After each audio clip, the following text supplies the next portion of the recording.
السلام علیکم پیارے دوستو، آج ہم دیکھیں گے بیچاری قدسیہ کی آنے والی نئی ایپیسوڈ کی کہانی۔ عنایہ ابراہیم سے کہتی ہے کہ میں تمہیں بہت زیادہ پسند کرتی ہوں، تم سے محبت کرتی ہوں، تم اس بات کو جانتے ہو۔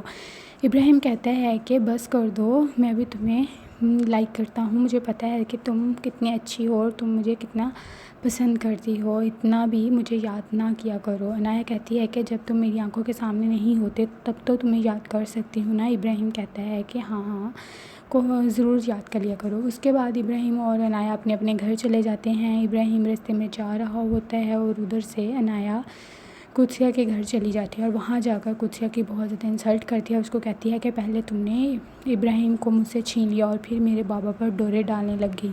قدسیہ کہتی ہے کہ تمہیں کوئی غلط فہمی ہو گئی ہے، میں تمہارے بابا کے ساتھ ایسا کیوں کروں گی، مجھے تو ان کا پتہ بھی نہیں ہے۔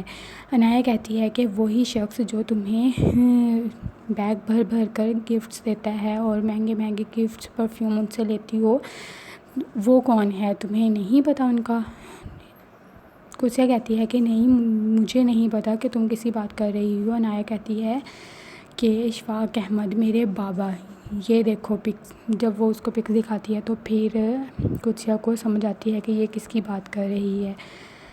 قدسیہ عنایہ سے کہتی ہے کہ یہ سب مجھ سے کیسے ہو گیا، مجھے نہیں پتہ، میں ایسا کچھ نہیں چاہتی تھی اور تم غلط سمجھ رہی ہو، ایسا کچھ نہیں ہے۔ اس کے بعد قدسیہ کی بھابھی وہ ساری تصویریں اس کے بھائی کو دکھاتی ہے اور کہتی ہے کہ تمہاری بہن یونیورسٹی میں لڑکوں سے ملنے کے لیے جاتی تھی۔ پھر اس کی چچی آ جاتی ہے اور وہ سارے گھر میں تماشا لگاتی ہے اور اس کی مما کے اوپر وہ ساری پکس پھینکتی ہے اور اس کو کہتی ہے کہ یہ تربیت کی ہے تم نے اپنی بیٹی کو، بڑا تمہیں اس پر ناز تھا۔